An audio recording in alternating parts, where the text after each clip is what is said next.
Hello everyone, welcome back to online study zone. आज की इस वीडियो में हम बात करने वाले हैं साइंस के 60 मोस्ट इम्पॉर्टेंट एमसीक्यू के बारे में। उम्मीद है कि ये फ्रेंड्स आपके लिए हेल्पफुल रहेगा। तो चलिए आज की इस वीडियो को शुरू करते हैं।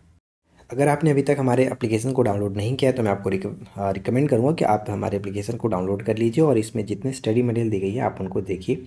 फ्री स्टडी मटेरियल है, कुछ ई बुक्स भी हैं, आप अपने अकॉर्डिंग इस एप्लीकेशन का यूज़ कर सकते हैं। देखिए, सबसे पहला प्रश्न ये कि निम्नलिखित में से किस पादप वर्ग का किसे पादप वर्ग का उभयचर कहा जाता है। तो पादप वर्ग के उभयचर के रूप में हम जानते हैं किसे, तो bryophyta. Option D will be correct answer, bryophyta. ठीक है। इसके बाद सेकंड क्वेश्चन आता है कि मेंडलीव की आवर्त सारणी में तत्वों के गुणों को उनके जाना जाता है। तो देखिए, मेंडलीव ने जो आवर्त सारणी तैयार किया था उसमें तत्वों का जो गुण रखा गया था वो परमाणु द्रव्यमान के आधार पर रखा गया था, लेकिन जो मोस्टली है उन्होंने परमाणु संख्या या फिर परमाणु क्रमांक के आधार पर सजाया है। जब एक परिपथ में कई प्रतिरोध श्रृंखला में जुड़े होते हैं तब करंट का मान क्या होगा, यानी उसमें जो विद्युत धारा होगा उसका मान क्या होगा। तो उसका मान एक ही रहता है, यानी कितने भी प्रतिरोध जुड़े हो उनका मान एक ही रहता है। ऐसा क्यों? तो यहाँ पे हम पढ़ सकते हैं कि विद्युत परिपथ में श्रेणी क्रम प्रतिरोधों को व्यवस्थित कर एक साथ जोड़ा जाता है जिससे कि उनमें सामान्य रूप से विद्युत धारा का प्रवाह होता है। इस प्रकार इससे प्रभावित होने वाला धारा का मान समान रहता है, क्योंकि पहले परिपथ में माध्यम से धारा प्रवाहित तथा दूसरे और फिर ऐसे ही आगे गुजरना होता है, इसलिए हम कह सकते हैं कि समान होता है। क्वेश्चन नंबर 4 है कि एक परमाणु में न्यूट्रॉन की संख्या किसके बराबर होती है। एक परमाणु में न्यूट्रॉनों की जो संख्या होती है किसके बराबर होता है। तो द्रव्यमान संख्या में से अगर हम प्रोटॉन की संख्या परमाणु की संख्या को घटा दें तो निकल जाएगा। यहाँ पे करेक्ट आंसर हो जाएगा ऑप्शन बी। नेक्स्ट है कि सर्च लाइट का परावर्तक कौन सा है। तो ध्यान देना है यहाँ पे कि सर्च लाइट का परावर्तक जो होता है वो ऑप्शन बी होगा, अवतल दर्पण। ठीक है, अवतल दर्पण करेक्ट है। पानी को ब्लीचिंग पाउडर में मिलाने पर कौन सी गैस निकलती है। पानी को ब्लीचिंग पाउडर में मिलाने से कौन सी गैस निकलती है। तो ऑप्शन डी, क्लोरीन गैस बाहर निकलता है। यहाँ पे हम देखेंगे कि ब्लीचिंग पाउडर पानी में घुलकर बनता है या पानी के साथ प्रतिक्रिया करके कैल्शियम हाइड्रोक्साइड और क्लोरीन गैस पैदा करता है। निम्नलिखित में से किस अभिक्रिया द्वारा उच्च प्रतिक्रिया वाली धातुओं का निष्कासन किया जाता है। तो यहाँ पे हमने देखेंगे वो अभिक्रिया कौन सी है, तो इलेक्ट्रोलाइसिस ऑप्शन बी। अलैंगिक प्रजनन लैंगिक प्रजनन से भिन्न है। अलैंगिक प्रजनन में क्या होता है। अलैंगिक प्रजनन के अंतर्गत हम देखते हैं कि नए जीव जो जनक होते हैं माता पिता के समान ही होते हैं। यहाँ पे ऑप्शन सी होगा। देखिए, लैंगिक और अलैंगिक के बारे में बहुत सारी चीज़ें होती हैं। यहाँ पे मैंने कुछ पॉइंट्स नोट डाउन किए, जैसे अलैंगिक प्रजनन में निषेचन नहीं होता है जबकि लैंगिक प्रजनन में होता है। अलैंगिक प्रजनन में कायिक कोशिकाओं की मदद से प्रजनन होता है जबकि लैंगिक प्रजनन में युग्मकों की मदद से प्रजनन होता है। अलैंगिक प्रजनन से बना संतान अपने जनक के समान होता है जबकि लैंगिक प्रजनन में बनी संतान अपने जनक से अलग होता है। अलैंगिक प्रजनन लैंगिक प्रजनन से पहले होता है। तो ये चार चीज़ बहुत इंपॉर्टेंट है, आपके कथन के रूप में भी पूछे जा सकते हैं, इनको याद रखेंगे। उस धातु का नाम बताइए जिसे आसानी से चाकू से काटा जा सकता है। तो ध्यान दीजिएगा, चाकू से आसानी से काटा जा सकने वाले बेसिकली हम तीन धातुओं को देखते हैं, जैसे सोडियम होता है, पोटेशियम होता है और लिथियम होता है। यहाँ पे आप देख सकते हैं। तो सही आंसर फिलहाल ऑप्शन ए है। इसके बाद नेक्स्ट आता है कि बताइए कि खाली स्थान रेनवियर के नोड्स सूक्ष्म रिक्त स्थान होते हैं जो पाए जाते हैं मेलिनकृत एक्सोन में ऑप्शन ए। इनमें से कौन सा सेप्रोट्रॉफ है। तो राइट आंसर हो जाएगा ऑप्शन बी, जिसको हम लोग मशरूम के नाम से भी जानते हैं। कुकुरमुत्ता जो है यहाँ पे इसे मशरूम के रूप में जानते हैं, जो कि मशरूम एक प्रकार का शैवाल होता है, इसको याद रखिएगा। सेप्रोट्रॉफ एक तरह के डिकम्पोज़र होते हैं। ये खास करके मृत और सड़ने वाले पौधों के पदार्थ पर फीड करते हैं। सेप्रोट्रॉफ जीवों में कवक, बैक्टीरिया और पानी के सांचे शामिल होते हैं। संवेग को किसके गुणनफल के रूप में व्यक्त किया जाता है।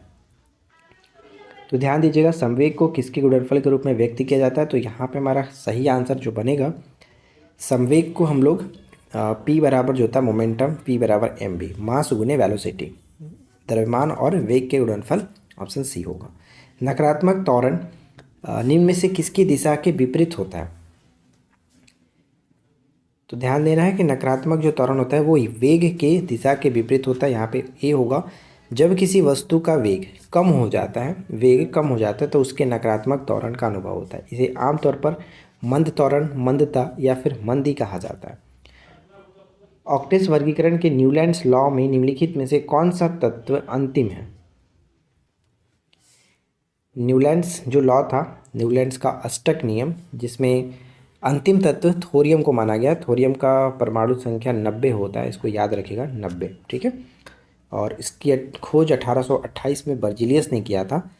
और थोरियम का एक अयस्क होता है मोनाजाइट, जो कि भारत में सबसे ज़्यादा देखने को मिलता है केरल में। न्यूलैंड्स के अष्टक में कहा गया है कि जब तत्वों को उनके परमाणु द्रव्यमान में बढ़ते, ध्यान दीजिएगा, परमाणु द्रव्यमान में बढ़ते क्रम में व्यवस्थित किया जाए तो प्रत्येक 8वें तत्व के समान होते हैं, उनका गुण होता है, समान गुण होता है। प्रत्येक 8वां तत्व समान गुण का होता है। नेक्स्ट एक ही बताइए कि कौन सा प्रतिरोध की एसआई इकाई है? प्रतिरोध का एसआई यूनिट ओम होता है, ऑप्शन ए ओम। निम्नलिखित में से किसने रासायनिक संयोजन के 2 महत्वपूर्ण नियमों की स्थापना करके रासायनिक विज्ञान की नींव रखी? तो रासायनिक विज्ञान की नींव किसके द्वारा रखी गई? तो Anton L Lavoisier, option D, जिनको रसायन विज्ञान के जनक के रूप में जानते हैं हम लोग। यदि आप एक दर्पण में देखते हैं तो पाते हैं कि छवि यानी आपका परावर्तन आपसे छोटा है, तो दर्पण का प्रकार क्या होगा? यानी प्रतिबिंब छोटा बन रहा है तो दर्पण क्या होगा? वो उत्तल दर्पण होगा, ऑप्शन डी उत्तल दर्पण। समतल दर्पण में समान बनता है, जबकि अवतल दर्पण में बड़ा दिखता है। खाद्य पदार्थों में दुर्गंध आना जो है मुख्य कारण वसा और तेलों का क्या होता है? ऑक्सीकरण, ऑप्शन बी ऑक्सीकरण। निम्नलिखित में से कौन बढ़ते भ्रूण के लिए पोषक उत्तक का कार्य करता है? बढ़ते भ्रूण के लिए पोषक उत्तक का कार्य करता है, कौन सा होगा? ऑप्शन सी एंडोस्पर्म, ठीक है, एंडोस्पर्म, ऑप्शन सी। 20 सेंटीमीटर की वक्रता के त्रिज्या वाले एक अवतल दर्पण की फोकस दूरी क्या होगी? अवतल दर्पण की फोकस दूरी f बराबर r/2, तो फोकस दूरी में निकालता r/2, 2 कर देंगे तो 10, यहाँ पे ऑप्शन डी हो जाएगा 10। इसके बाद एक कंडक्टर का प्रतिरोध किसके व्युत्क्रमानुपाती होता है? एक कंडक्टर का प्रतिरोध किसके व्युत्क्रमानुपाती होता है? तो यहाँ पे सही होगा ऑप्शन सी, अनुप्रस्थ भाग का क्षेत्रफल के व्युत्क्रमानुपाती होता है, यानी उल्टा होता है। थायरॉक्सिन के संश्लेषण के लिए निम्नलिखित में से क्या आवश्यक है? थायरॉक्सिन के संश्लेषण के लिए निम्नलिखित में से क्या आवश्यक है? तो थायरॉक्सिन जो है वो आयोडीन चाहिए, ऑप्शन डी आयोडीन। एक पौधे के तने या फिर जड़ का घेरा किस कारण बढ़ता है? एक पौधे के तने या फिर जड़ का घेरा जो है वो किस कारण बढ़ता है? तो लेटरल मेरिस्मेटिक, ठीक है, लेटरल मेरिस्मेटिक के कारण बढ़ता है, ऑप्शन ए। सेल्सियस से केल्विन पर तापमान को बदलने के लिए निम्न में से क्या करना चाहिए? सेल्सियस को अगर हमें डिग्री सेल्सियस को केल्विन में बदलना है तो फिर हम वहाँ पे सेल्सियस में 273 को ऐड कर देंगे, तो 273 जोड़ेंगे, ऑप्शन ए बी यहाँ पे होगा, बी जोड़ना होगा। निम्नलिखित में से कौन सा प्रकृति में कभी अकेले नहीं होता है? प्रकृति में कभी अकेले नहीं होता है, वह हमारा जड़त्व। जड़त्व का संबंध द्रव्यमान से, जिसका द्रव्यमान ज़्यादा उसका जड़त्व अधिक। निम्नलिखित गैसों में से कौन सी गैस बायोगैस जो बायोगैस संयंत्र में उत्पन्न नहीं होती है? कौन सी गैस बायोगैस संयंत्र में उत्पन्न नहीं होती है?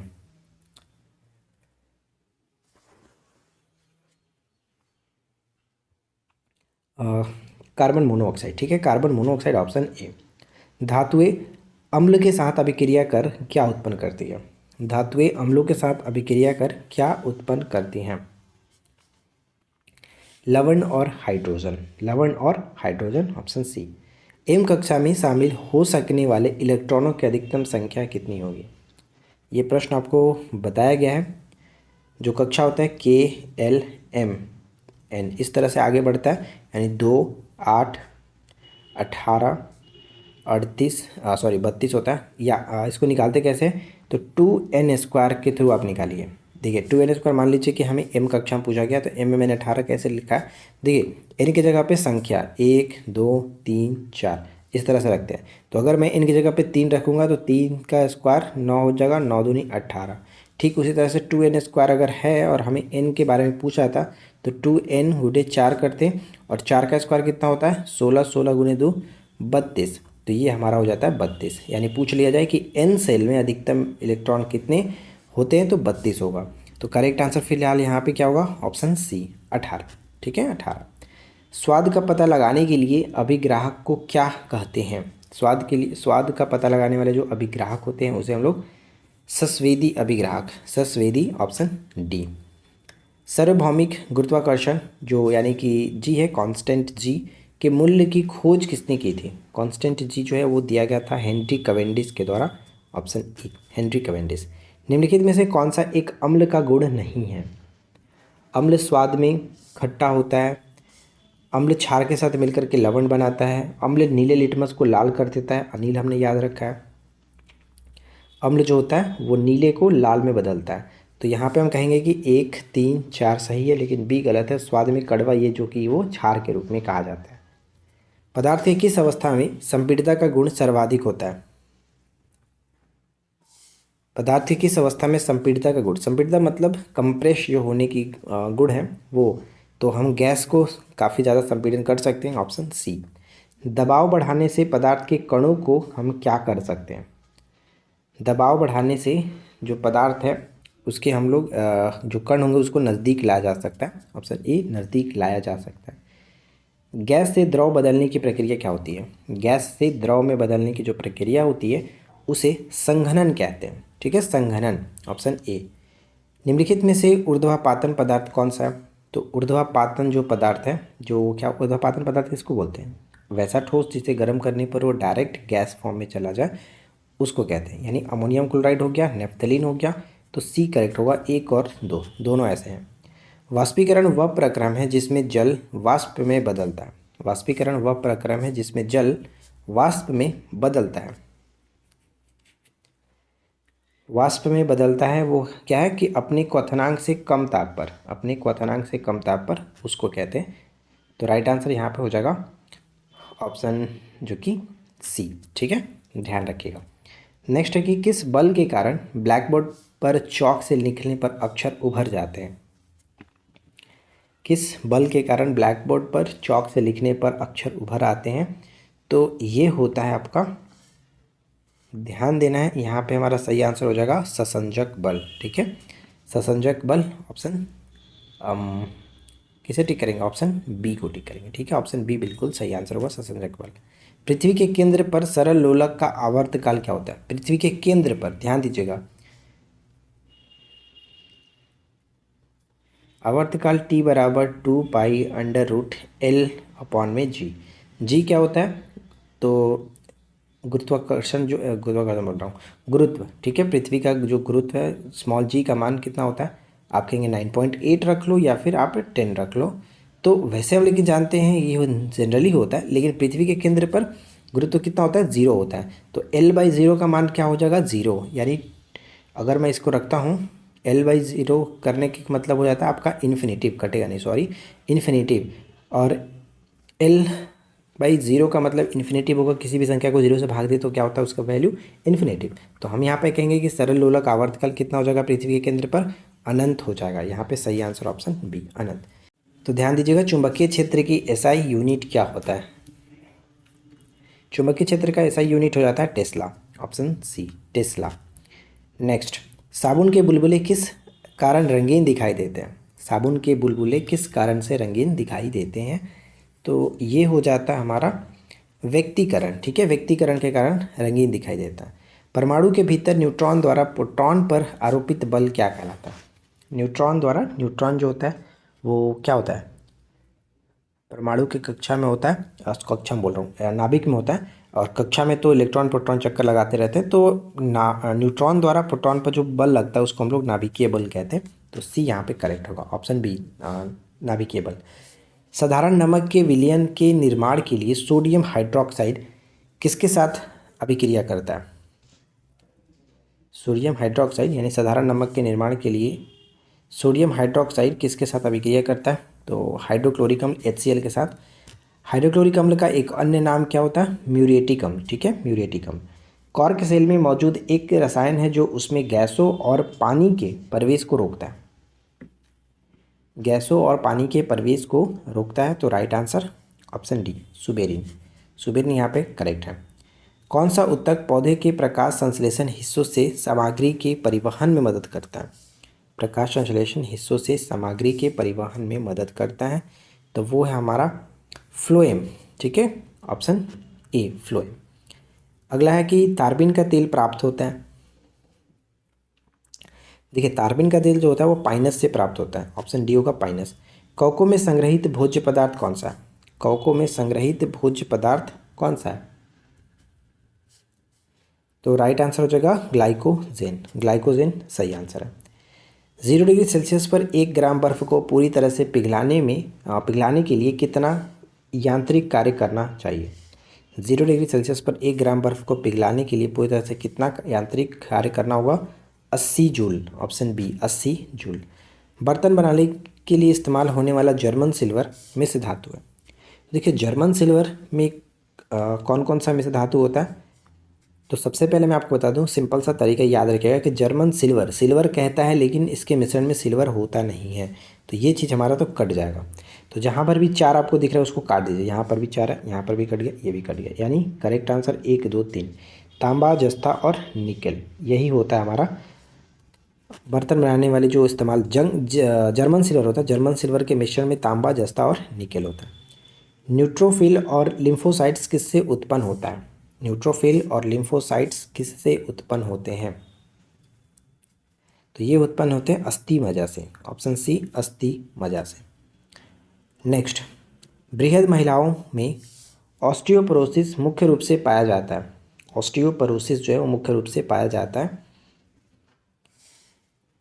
किसकी कमी से होता है? तो ये आपका कैल्शियम की कमी से होता है, ऑप्शन बी, कैल्शियम की कमी से। निम्नलिखित में से किसकी कमी के कारण मैरास्मस और क्वासियोकर बीमारी होता है? खास करके ये बच्चों में होता है मैरास्मस और क्वासियोकर बीमारी, प्रोटीन की कमी कारण। तो यहाँ पे केवल 2 होगा, केवल 2। हाइड्रा के दंश कोशिका से निकलने वाला जो विषैला द्रव है वो क्या कहलाता है? हाइड्रा के दंश कोशिका से निकलने वाला विषैला द्रव को हम लोग कहते हैं हाइपोटॉक्सिन। हाइपोटॉक्सिन, ऑप्शन हाइपोटॉक्सिन। यदि किसी कण का रैखिक संवेग दुगना कर दिया जाए तो उसकी गतिज ऊर्जा क्या होगा? तो काइनेटिक एनर्जी बराबर हमने पढ़ रखा है 1/2 इंटू mv²। और अगर हम वेग को दुगना करेंगे तो 2 दूना 4, 4 गुनी हो जाएगी, ऑप्शन सी, 4 गुनी हो जाएगी। मानव शरीर के किस अंग में यूरिया का निर्माण होता है? मानव शरीर के किस अंग में यूरिया का निर्माण होता है? तो यूरिया बनता है आपका यकृत के अंतर्गत, ऑप्शन ए, यकृत। चंद्रमा पर वायुमंडल नहीं है, नहीं पाए जाने के कारण क्या होगा? तो गुरुत्वाकर्षण बल की अधिक क्षीणता के कारण, मतलब ऑप्शन ए हो जाएगा। नहीं पाए जाने का क्या कारण है? तो गुरुत्वाकर्षण बल का अधिक क्षीणता के कारण।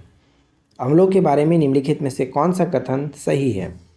अम्ल के बारे में, तो वे लाल लिटमस को नीला कर देते हैं, तो ये उल्टा कह रहा है। या नीले को लाल में कर देते हैं, ये सही है। तो यहाँ पे सही आंसर क्या हो जाएगा?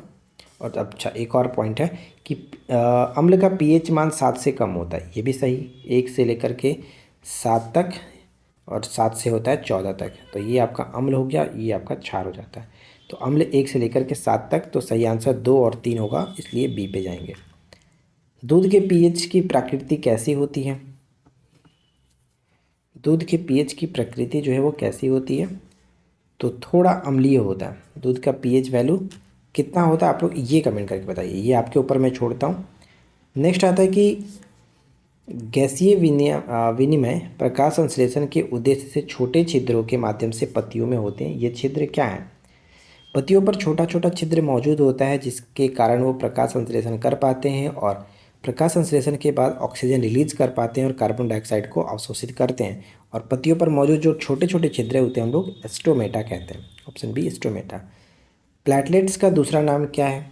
तो प्लेटलेट्स का दूसरा नाम तो वैसे हम लोग बिम्बाणु भी कहते हैं, लेकिन इसका एक और नाम है आपका होता है थ्रोम्बोसाइट्स, ठीक है, थ्रोम्बोसाइट्स, ऑप्शन डी।